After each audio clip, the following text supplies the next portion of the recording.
Kag karon sa kasugpon sang sulat nga ginpadala sa aton diri sa palatuntunan, Dear Diary.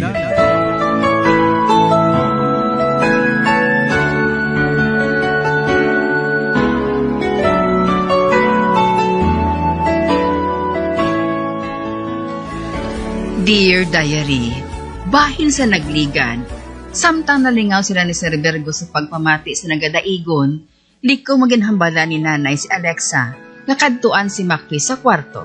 Didto kan abtan niya ini, nakita niya, nga madamo sang dugo ang kamot sinika may pilas pa siya. Apang nagsiling si Macfi, nga wala siya nagabatsyag sang kasakit. Samtang nagapamensar siya, kung ano nga pagtimalos ang buhato niya. Inhambalan siya ni Alexa, nga itugyan na ng sa mahal nga Diyos ang tanan. Apang nagsiling si Macfi, nga wala na inisang salig sa Diyos. Tubtuwagin pakita na lang ni Alexa ang pagkaon nga halin si Ebulsa, kaginagda si Macfi nga magkaon. Ginsugiran niya si Macfi, nga wala siya nagkadlaw sa makita siya, pag-abot niya halin sa mansion ka ni Norbert. Sa baylo, nalipay siya nga nakita ini. Sa pagpadayon kapagin.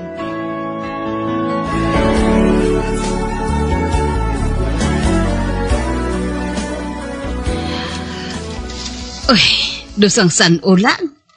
Manugbata na si Ma'am Francis, ang asawa ni Sir Virgo. Kag salamat man, nga makahibalo na maglikaw si Alexa kag si Macfi sa kay Virgo. Gani hindi sila makita. Kag hindi makita ni Sir Virgo si Macfi. 17 anyos na si Macfi.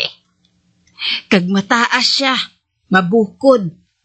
Kag nagadugang ang iya kaambong nga pagkalalaki. Si Miss Alexa, matahuman kaayo.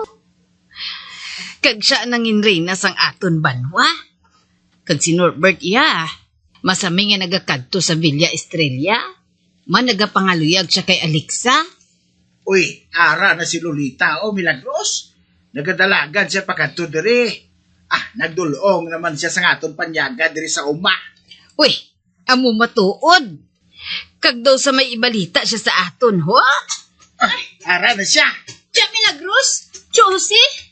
Nagbata ng asawa ni Sir Virgo? Uy, nagbata na si Ma'am Francis? Uti! Anong iya, anak? Isa ka lalaki. Kag Tia Milagros, nagsiling si Sir Virgo nga magpauli ka na lang. Kag ikaw naman, Josie. Ikaw lang anay magpadayon sa pagtrabaho diri. Ibilin ko lang imo pagkaon, Oh, bato na ini, Choy, oh. Abi. Tia Milagros, dali na. Ati, oo, dali na.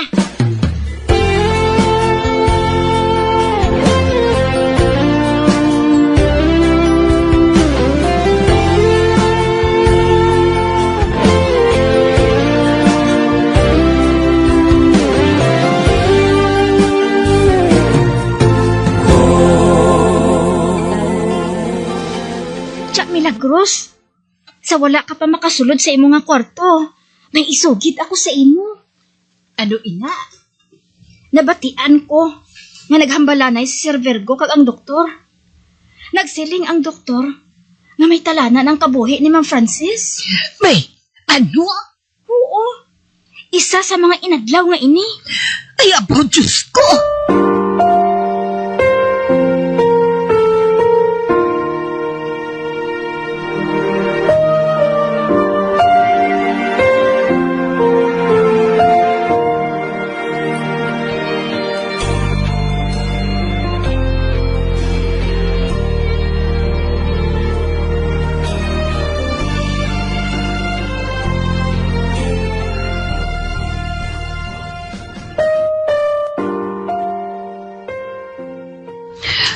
Uy, wala gin magsala ang doktor. Duha kasi mana ang nagligad. Nasapuan namon nga patay na si Francis sa iya hiligdaan. Kag si Sir Virgo, wala maghilibion, kundi na aking inisagin balos ang Diyos sa natabo sa iya asawa. Kag pareho sang ginasaligan ko. Ako ang ginhimo niya nga manugatipan sang iya anak na lalaki. Adlaw gabi, alak lang ang iya ginaatubang. Kag kontra niya ang tanan nga tawo diri sa balay. Gani naghalali ng iban nga mga kabulig. Kag ako na lang kag si Jose ang nabilin. Hindi nila maantos ang kalahain sang batasan ni Sir Virgo. Si Macfi lang ang nalipay sa pagbag-o sang batasan ni Sir Virgo. Nalipay siya nga nanging kaaway ni Sir Virgo ang tanan nga tawo diri sa iya palibot.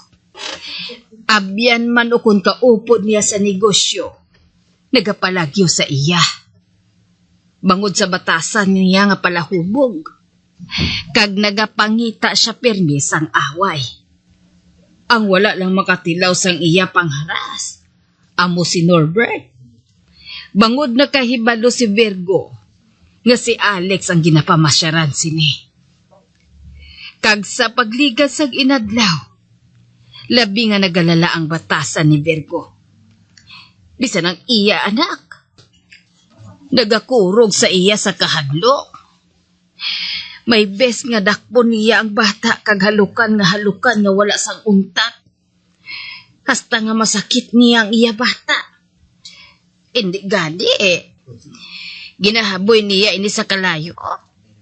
Kag may bes pa nga ginalampos niya ini sa dingding. Kag ginhibo kugit ang tanan para nga hindi maano ang bata. Milagros! Be, Sabihin ka, ha? Din ka! ang imo amay. Hindi ka magahod ha? Kay taguon ko ikaw sa kabinet. Aha!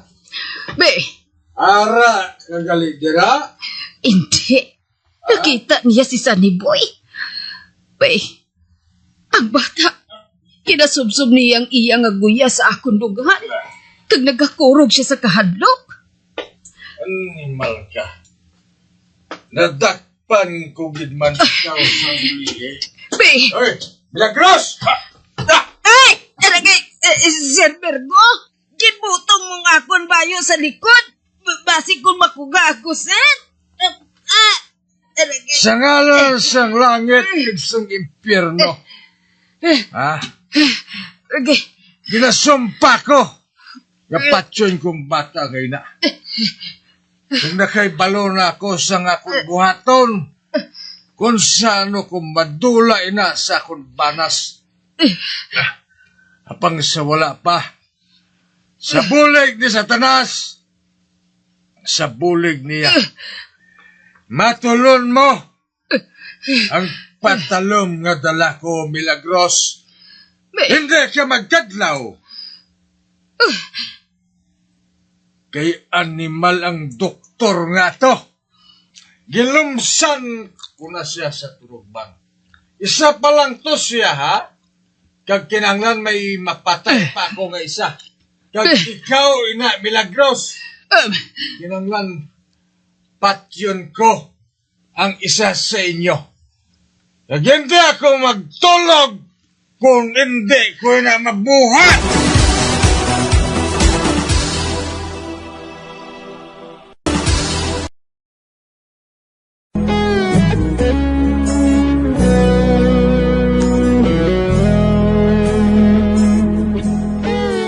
Hubog nga nagpauli si Virgo.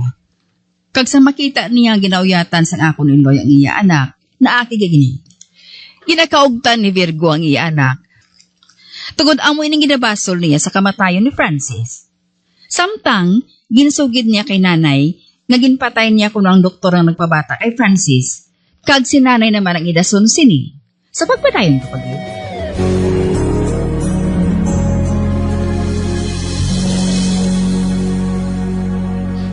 Nga.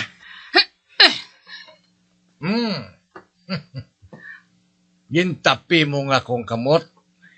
Nga nagauyat sang patalom. Wala ko maluyagi ang baho sa patalong. Inagulot ina sa isda sa kusina. Mas maayo pagatiruhon mo na lang ako. Mugali. Pues, maghulat ka. Kay kuwaong ko nga kong pusel. Anay ka. Sino nang ginakugos mo? Si Sunny Boy na! Ang akong anak?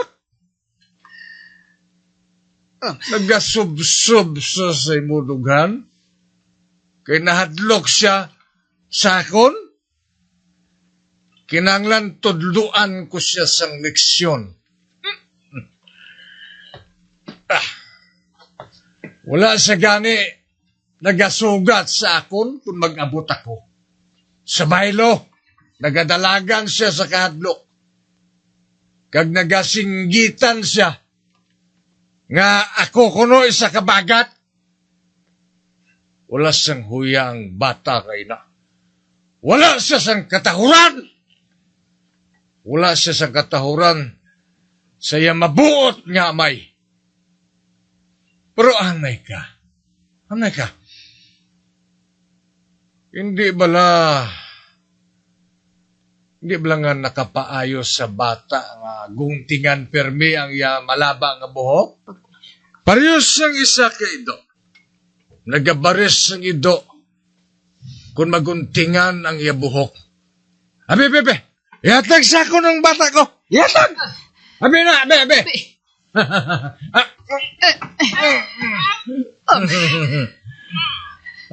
Rin na siya sa akong butkon. Karon sa ni Boy. Haluki ako, ha? Haluki ako. Sige na. Bah, animal ka. Ginalikaw mong imunawong sakon? Animal ka nga bata ka. Amo pala ning bata nga ginpadako ko? Animal ka. Ang mayo si imo, lubagong kong liog mo. Dali ka. Dito kita sa ibabaw. Dali. Kindala niya si Sunny Boy sa ibabaw. Nagasaka na sila sa hanggan. Lagson ko siya. Si Macfe, nakita ko nga ara sa idalom. Pag ko na siya mag-abot. Ay, Sir Virgo! Uyatis ang maayos si Sunny Boy. Basi kung mabuyan mo siya. Si Sunny Boy, nakapos na sa pag-uyat sa ngubong na si Virgo. Si Macfe, nagatangla sa ibabaw. Kang nakita niya nga mahulog si Sunny Boy. Madasig ang iya pagtikang sa kritikal nga sitwasyon. Ay, sa isa lang kapisok. Nasalo niya si Sunny Boy sa wala pa magtupa sa salog. Ay, salamat Diyos ko. Salamat kay naluwas niya si Sunny Boy. Palapitan ko sila. Macfe, ihatag sa ako ng bata. Ay, Sunny Boy. Luwas ka na. Hipos na, Sunny Boy. Nagapapanaog na sa hagdan si Sir Virgo. Dosa na umpawan na siya sa iya kahulugbon. Sala mong natabo ngayon. Sala mo! Yan tago mo kung tani siya. Parang hindi ko makita. Ote, anong natabo sa iya, ha? May baldabla siya? Ha? Sir, hindi siya pagtatuga, sir. Nahatlok siya sa imo. Bullshit! Sige! Dala na lang siya sa malayo.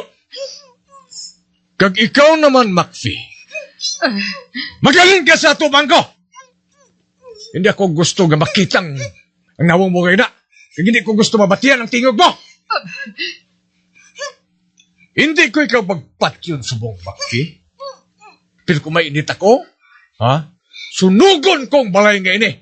Agad mapatay ka mong tanan! Saan ang ginainom ko? Gusto na nga inom inaay. Maluoy ka man sa bata ga ini. Kung wala ka sang kaluoy sa kaugalingon mo, kaluoy ang bata nga ini. Bullshit! Kaluoy eh. Dra ka na gani.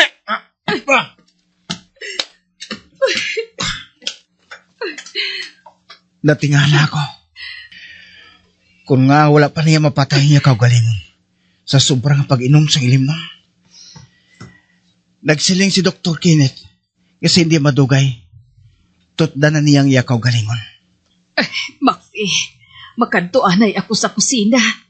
Dito ko patulugon ang bata nga ini.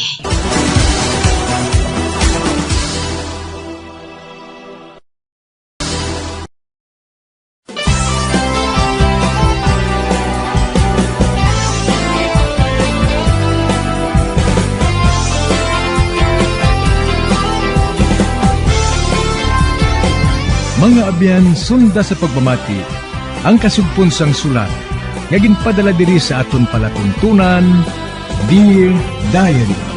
Padamo gid nga salamat. Basta Radio Bumbum.